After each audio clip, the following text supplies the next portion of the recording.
Hoje nossa aula será de Geografia. Utilizaremos o módulo 4 das páginas 278 a 284 e vamos falar sobre recursos naturais renováveis e não renováveis. Recursos naturais renováveis. Alguns elementos naturais, como a água e a vegetação, após serem utilizados pelo ser humano, podem ser repostos espontaneamente pela natureza ao longo do tempo. Esses elementos são chamados de recursos naturais renováveis, se renovam. Veja o exemplo a seguir. Muitos rios brasileiros são utilizados para o abastecimento de água de municípios. O Rio Paraíba do Sul, retratado nesta fotografia, por exemplo, abastece o município de Guararema, no estado de São Paulo. No entanto, a natureza só é capaz de renovar esses recursos se as condições do ambiente forem adequadas. Em caso de exploração intensa de um determinado recurso, sem que o meio ambiente tenha condições de se recuperar naturalmente, o recurso explorado se tornará escasso. Recursos naturais renováveis poderão se esgotar ao longo do tempo caso o ser humano não controle sua exploração. Recursos naturais não renováveis. Na natureza também existem elementos que levam centenas de milhões de anos para se recomporem novamente. Por se formarem em um período de tempo muito maior do que o tempo de vida do ser humano, esses elementos são chamados de recursos naturais não renováveis. Esses recursos podem se esgotar se forem explorados sem controle pelo ser humano, pois a natureza não consegue fazer a sua reposição rapidamente. Entre os recursos naturais não renováveis, podemos citar ferro, prata, ouro, carvão mineral e petróleo.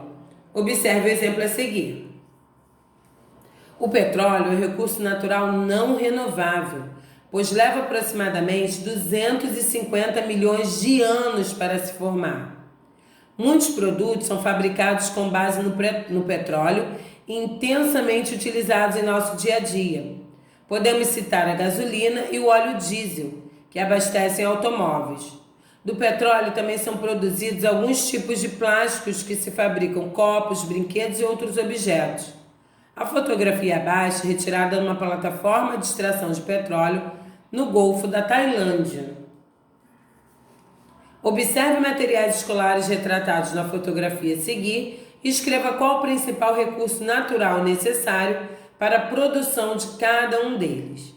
Depois, classifique esse produto em natural renovável ou não renovável. Caso seja necessário, realize uma pesquisa. Aqui nós temos um caderno, uma régua de plástico, um giz de cera. Número 2. Pinte os quadros de acordo com a classificação do recurso natural utilizado na produção de cada objeto. Se necessário, realize uma pesquisa. Verde para os recursos naturais renováveis, vermelho para os não renováveis. Aliança, cadeira, panela, garrafa, livro, sacola de plástico. Cidadania no dia a dia. Somos todos responsáveis pela água. A água é um recurso natural essencial para a manutenção de vida no planeta Terra. Sem ela, as plantas, os animais e o ser humano não existiriam. Por isso é importante utilizá-la com responsabilidade. Vamos conhecer um pouco mais sobre a importância da água e a responsabilidade que precisamos ter. Uma pessoa só consegue viver até 7 dias sem beber água.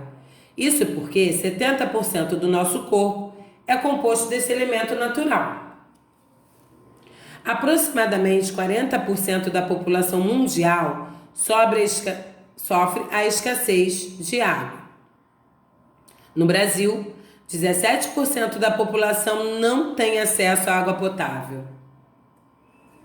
A falta de manutenção no sistema de distribuição de água e torneiras mal fechadas causa um desperdício de 37% da água encanada em todo o Brasil.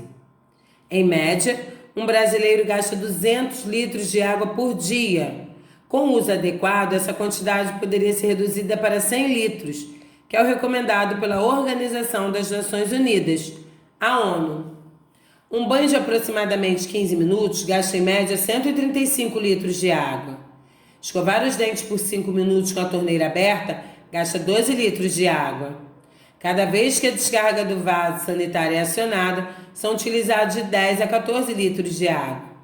Para lavar a louça com a torneira aberta por 15 minutos, são gastos aproximadamente 117 litros de água. Atividades. Pesquise em livros, revistas, na internet ou converse com seus pais ou responsáveis sobre atitudes que podemos ter para economizar a água. Depois, responda as questões a seguir. Bom, aqui você tem um questionário a respeito de como economizar essa água. Isso aqui você pode comentar em sua casa com seus tios, avós, amigos e depois nós vamos debater na nossa aulinha online. Espero que você tenha gostado de aprender mais um pouquinho e também como economizar. Um grande beijo e até a próxima aula.